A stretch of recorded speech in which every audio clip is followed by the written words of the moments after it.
Hello once more! If you're here, you're watching the third part of the Aether mod review trilogy. I made 2 others if you want to watch those, and in fact I urge you to do so, as I may be referencing some stuff that probably won't be understandable unless you watch the first 2 videos for context. So, without further ado, unless you want to follow those steps I just talked about, then let's take one last step into the Aether. And while this version of the mod is still heavily in development, I still think it's worthwhile, and this isn't supposed to happen.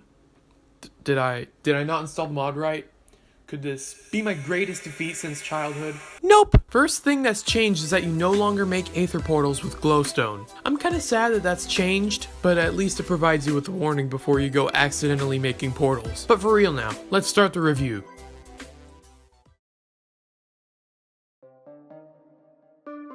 The first version of Aether Highlands was released back in early 2019, and it was originally planned to be a full overhaul of the original Aether mod. Reading from the wiki here, it was expected to be a simple world gen change with a few new NPCs alongside it.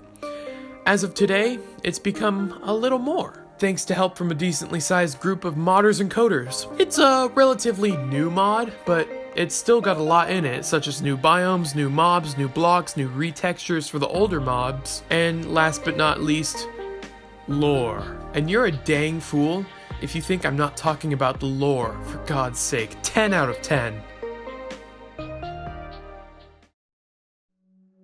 As of writing this, I just found out that the lore was accidentally added in the Genesis of the Void, the last mod I reviewed. Honest mistake, but that's not going to stop me from talking about it now. After all, Highlands is a more lore-heavy mod than any of the other 2 installations. I'll try and make it quick, as I don't want to take up too much time, but here you go. The lore explains stuff about the materials found in the Aether and their strange properties, as well as some of the mysterious NPCs you find. For instance, let's talk about the minerals. Ambrosium. It's a volatile material that emits heat and light without burning, and it can also be used as medicine. The reaction caused when it interacts with Zanite can also be used for enchanting, a process which changes the properties of the material the reaction comes into contact with. Don't eat it. Zanite. It reacts strongly with Skyroot. You may also remember that it gets stronger the more broken it is. How? Well, when it's cracked, it forms a resin. The resin is stronger than the gem itself and doesn't form back when it's broken. It gets more powerful as it breaks. Gravitite. It bends the gravity around It bends the gravity around it. It's that simple. And there's a new mineral called Arcanium, which I assume is supposed to be an ever-changing element that's easy to craft with but hard to get through. It's pretty unclear, but I'll wait a bit longer for more information to judge it on. Now, for the main event.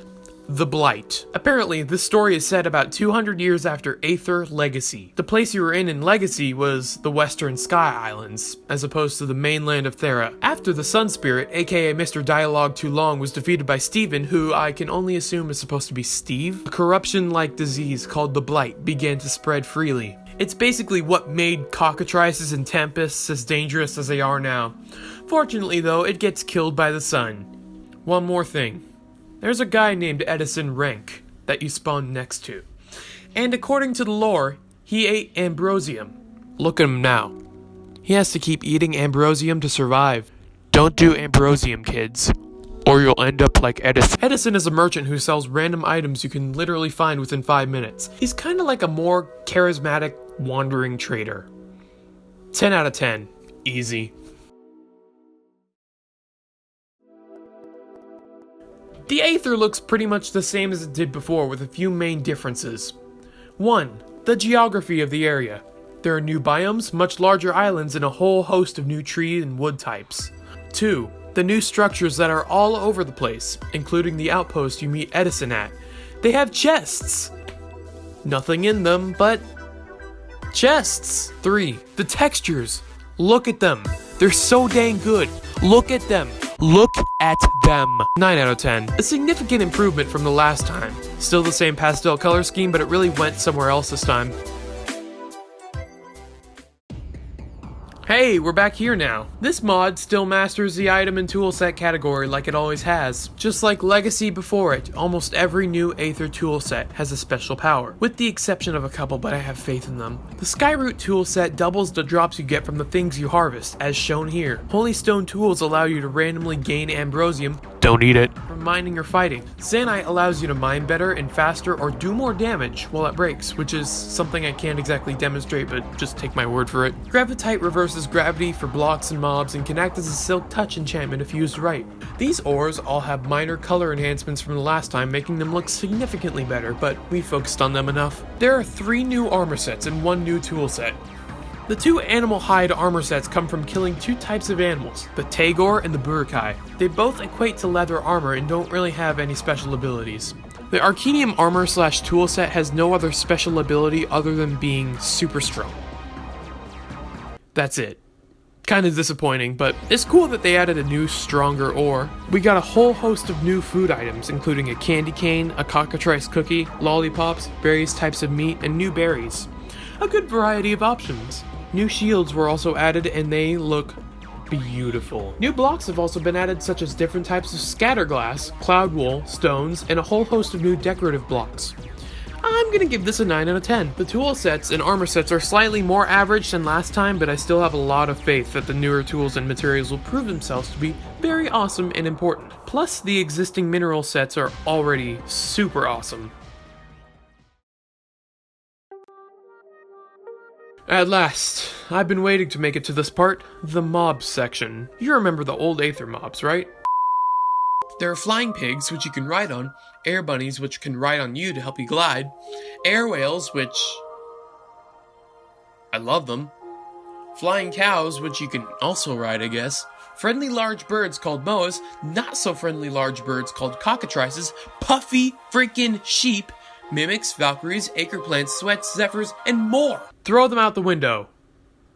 Well, throw them out the window for the most part.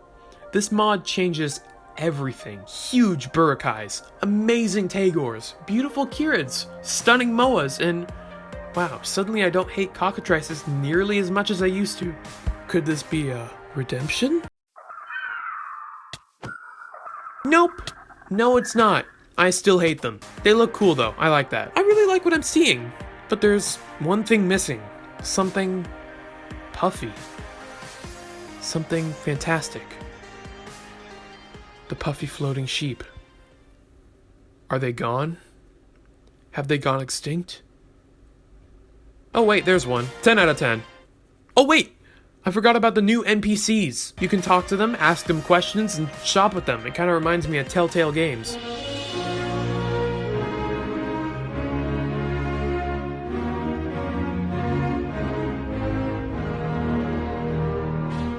Anyways, 10 out of 10.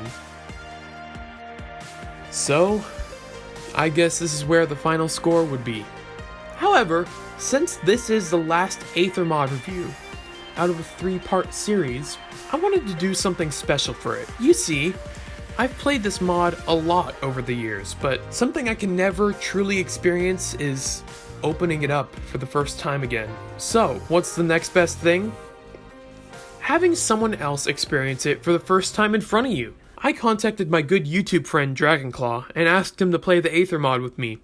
He'd never played the mod previously, so this was his first time. You can watch his perspective on his channel, link in the description. Enjoy. Screw dirt. I need wood. I've started recording, by the way. No, you don't need wood. No. Trust me, you don't need wood. Just drop it. I've already gotten the wood. No, you don't need wood. Just drop it. Trust me. Okay. Just trust me on this. Don't give it to me. Can I at least replant the trees so that the environment doesn't die? I did this when I was like freaking 6 years old, and I've been crying ever since. Okay. Ready? Ah! Yes! That's satisfying! I think I'm okay. Goodbye. Actually, hang on. I'm gonna run a quick command. Who the frick is this duck-looking thing? Right. I'm going all the way down. Who the frick are you? Oh, what the hell? It stung me! Damn! Are you? Where did you go? Where the hell did you go? I'm gone forever. Oh my god. I may or may not have fallen into a hole, and there's this giant rabbit on me, and like he's just like, bitty boy. I don't. Like, yeah. So you're telling me you went into a cave with a rabbit, and Yeah. God, that's never happened to me. I don't know what you managed to do, but Screw this rabbit, I'm killing him. I am going to try and find you because I have no idea where you are. Uh-oh, night's falling. Yeah. And what? Oh, frick. I'm gonna cook some arcanium ore. What the frick? I'm just gonna jump a cliff, man. Wee. Can't believe you've resorted to that. Wait, so if I could just... Whoa, bro. That do damage? That did like half of my health. Oh, so... Don't do it again. I need to. Content. No! Oh, jeez. No, you need to die for content. I'm committed. And I suppose that wraps it up for this review. Final score is 48 out of 50. This mod still has a long way to go in its development, but if the initial score is this high, I would say it has a bright future. Thanks for watching, everyone.